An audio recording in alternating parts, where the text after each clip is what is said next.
Bonjour, bienvenue à Saint-Genès-la-Tourette.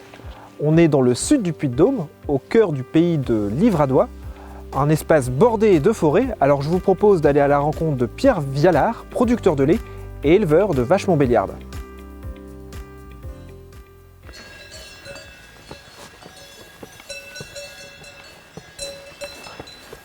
Bonjour Pierre. Bonjour Vincent. Alors tu es installé depuis 2011 ici. Je suis installé depuis 2011 en GEC avec mon père. On poursuit l'aventure familiale. Avec ces charmantes montbéliardes, il y en a combien? Une cinquantaine à peu près de vaches laitières et puis toute la suite pour le renouvellement.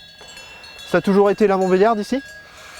Non, ça n'a pas toujours été la montbéliarde. C'est la montbéliarde depuis les années 60, fin des années 50, début des années 60. On avait ici jusque-là des races plus locales, des choses qui ressemblaient à de la Salaire ou de la Ferrandaise. Et la montbéliarde, elle est arrivée là depuis son berceau de Franche-Comté pour son adaptation au système pâturant et surtout au croisement industriel qui était très pratiqué déjà à l'époque.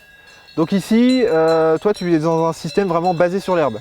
Ouais, essentiellement basé sur l'herbe. On a à peu près 115 hectares de SAU et une douzaine d'hectares de céréales qui sont autoconsommées, qui nous servent, la paille nous sert pour la litière des animaux et après tout le reste c'est de l'herbe.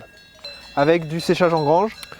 Du séchage en grange en vrac pour nourrir les vaches laitières l'hiver, avec lequel on valorise nos prairies temporaires. Et après on fait aussi des bottes rondes pour la partie génisse sur les prairies permanentes. Dans un système bio? Dans un système bio, oui, depuis maintenant 1998. D'accord. Et ce lait-là, alors je sais pas quelle est la production, tu peux me la rappeler? Notre production moyenne par vache est à peu près de 8000 kg, un petit peu plus, et on fait un petit 400 000 litres à l'année de livraison.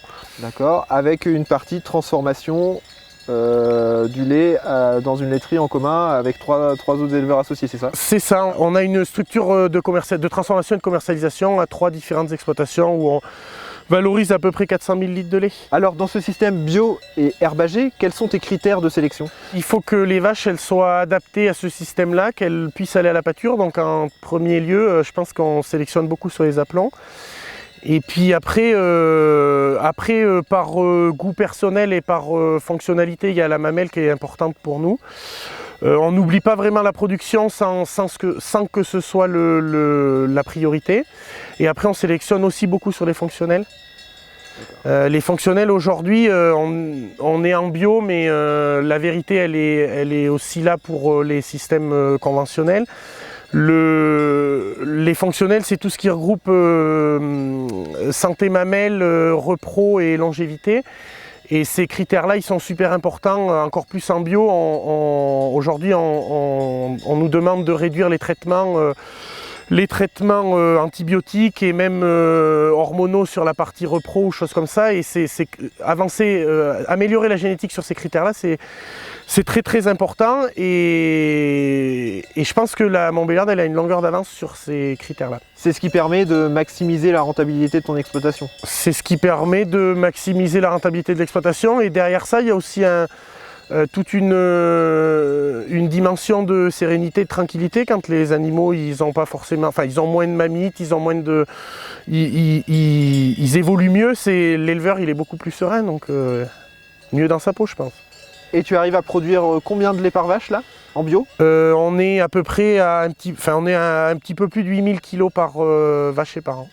Alors quand on pense montbéliarde, on pense race mixte, c'est important ou pas chez toi? Je pense que bien sûr que c'est important, on le valorise différemment que les élevages qui valorisent réellement la valeur bouchère de nos animaux, de notre race, par l'engraissement de réforme ou de taurillon.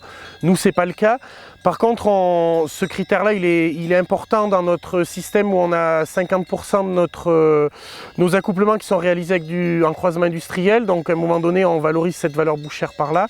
Et puis la valeur bouchère, elle est super importante pour la résilience des animaux et pour leur longévité. La partie repro, elle marche mieux quand les vaches elles ont un peu de viande sur le dos pour se défendre aux moments les plus critiques. Et en termes de longévité, de nombre de lactations, ici, c'est quoi les résultats? En termes de nombre de lactation, c'est pas forcément très significatif parce qu'on a une grosse partie de nos animaux qui sont commercialisés en élevage. Après, on a une bonne partie de nos animaux, c'est-à-dire qui sont commercialisés entre la deuxième et la troisième lactation la plupart du temps. Et après, les animaux qui passent le cap des 3 lactations arrivent à vieillir assez bien. On a 5 ou 6 vaches qui sont en 7e veau, quoi. Bah, merci Pierre. Maintenant, je vais aller voir Cédric qui va nous parler de l'histoire de la race Montbéliarde et puis il va me présenter aussi le schéma de sélection. Salut Cédric. Bonjour Vincent. Alors tu es technicien Montbéliarde Association, c'est ça? Oui, c'est ça, je suis technicien Montbéliarde Association avec 2 secteurs principaux, la Franche-Comté et puis Auvergne. Alors tu es bien placé pour nous présenter cette race Oui. et son implantation ici en Auvergne? Oui, mais la race Montbéliarde elle est très bien implantée en Auvergne parce qu'elle trouve des caractéristiques qui correspondent bien à ses qualités. Et puis surtout, elle est implantée en Auvergne pour 2 principales raisons. C'est son adaptation, et Pierre l'a bien dit tout à l'heure, au croisement industriel.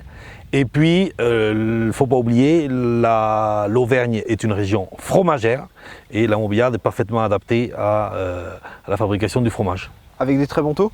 Avec des très bons taux et surtout ce qui est très important pour le fromage, c'est ce qu'on appelle la fromageabilité du lait, c'est le fait qu'il y ait peu d'écart entre le taux de matière grasse et le taux de matière protéique. Je dis toujours la même chose, la matière grasse c'est pour faire le beurre, la matière protéique c'est pour faire le fromage. Et si le rapport de taux est faible entre les deux, le lait il est fromageable. Alors là tu parles de fromageabilité de lait. Oui. La Montbéliarde, historiquement, c'est aussi une race mixte. Alors, la Montbéliarde, c'est une race mixte historiquement, de par son historique quand elle a été créée, puisqu'elle a été officiellement reconnue en 1889. Ce sont des moines suisses qui sont venus avec des troupeaux en France et qui ont absorbé des races locales sur la Franche-Comté pour créer la Montbéliarde. Et ensuite, au fil des années, elle s'est développée d'abord en Rhône-Alpes, ensuite sur l'Auvergne et plus tardivement sur l'ouest de la France. Mais au niveau de ses effectifs, ça reste une race qui est quand même fortement développée dans l'est de la France. Et aujourd'hui, on a aux alentours de 400 000 vaches inscrites au contrôle laitier et au total 650 000 vaches. Et au niveau des effectifs, ça évolue comment? Alors jusqu'à ces dernières années, on était plutôt en progression et là, du fait de la conjoncture laitière qui est quand même pas évidente en France, on est en train d'atteindre un plateau. Et aujourd'hui, les effectifs sont stables, mais on ne peut plus dire qu'on est en progrès. Et sur le schéma de sélection, les critères de sélection, comment vous travaillez, comment vous avez évolué? Alors sur le schéma de sélection, il est mené par 3 organismes de sélection au niveau de la race, 3 organismes différents, Humotest, Eva Jura et les éleveurs Montbéliards. Alors si je fais un peu court, ils diffusent à eux 3 une grosse centaine de taureaux aujourd'hui, avec Nisu qui est commun. Alors les 3 axes d'objectifs de sélection restent quand même autour de la production, le premier, avec un équilibre entre le lait et le taux protéique. Et on va rajouter dans le prochain ISU, on va remonter la part de la matière grasse, parce que bien que les laiteries nous ont toujours dit qu'un jour ils ne nous paieraient plus la matière grasse, ils la payent toujours, et aujourd'hui ils en ont besoin, donc on va remettre un petit peu de poids à la matière grasse. Ensuite on a un autre bloc qui concerne plutôt les fonctionnels. Alors la race est plutôt, comme l'a dit Pierre, mieux placée que d'autres, mais on reste dans l'axe longévité, santé mamelle et reproduction.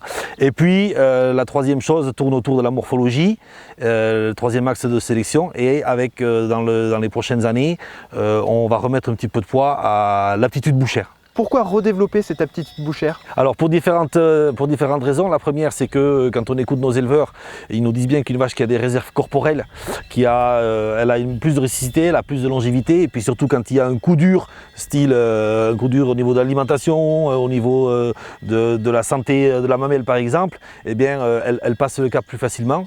Et puis ce qui nous a vraiment mis dans le droit chemin de l'aptitude bouchère, c'est l'étude qui a été menée dans l'Ouest il y a 3-4 ans, sur 3 années, dans une quinzaine d'élevages de l'Ouest, où on s'est rendu compte que le produit viande, il expliquait en moyenne 60 € par 1000 litres, avec des extrêmes qui vont de 30 à 120 €. Et bien pour des gens qui touchent 350 € de 1000 litres quand la conjoncture laitière va bien, rajouter 60 € de plus, ça met un peu de beurre dans les épinards. Merci beaucoup Cédric. Maintenant on va aller observer ces belles bêtes et puis on va les commenter ensemble. D'accord.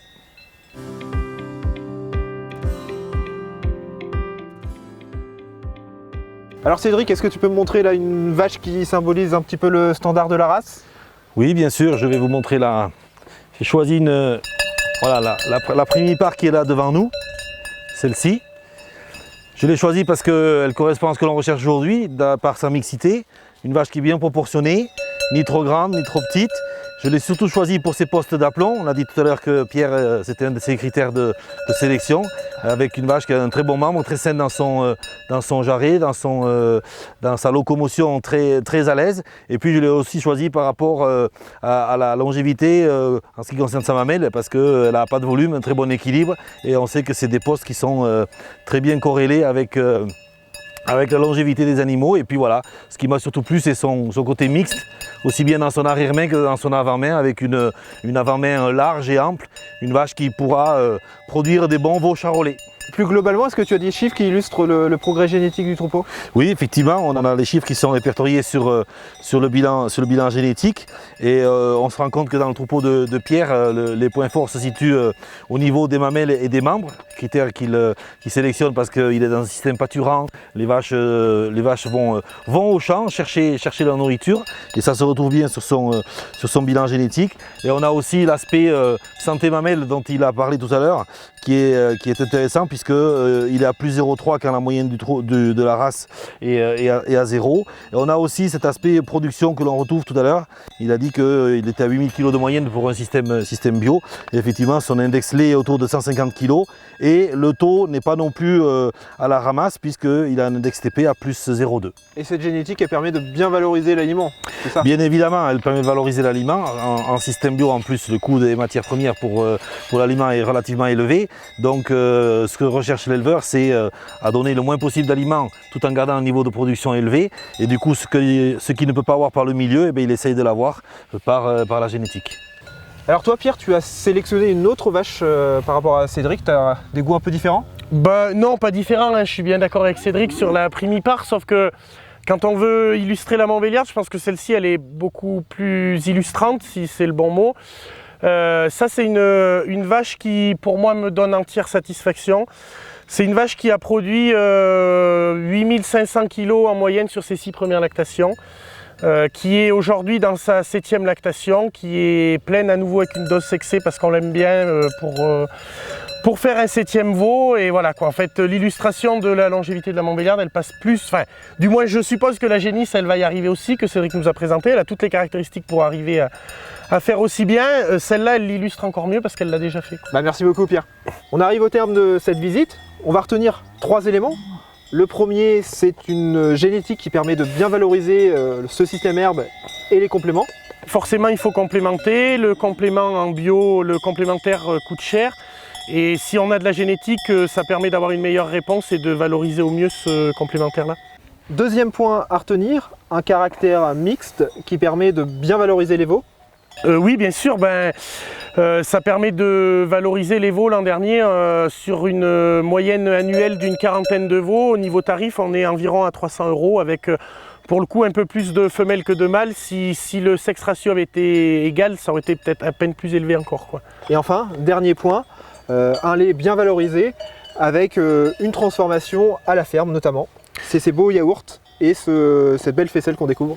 En fait oui, il y a une quinzaine d'années, on a monté cette structure-là pour valoriser notre lait. C'est un regroupement, c'est une structure de transformation et de commercialisation qui regroupe 3 exploitations.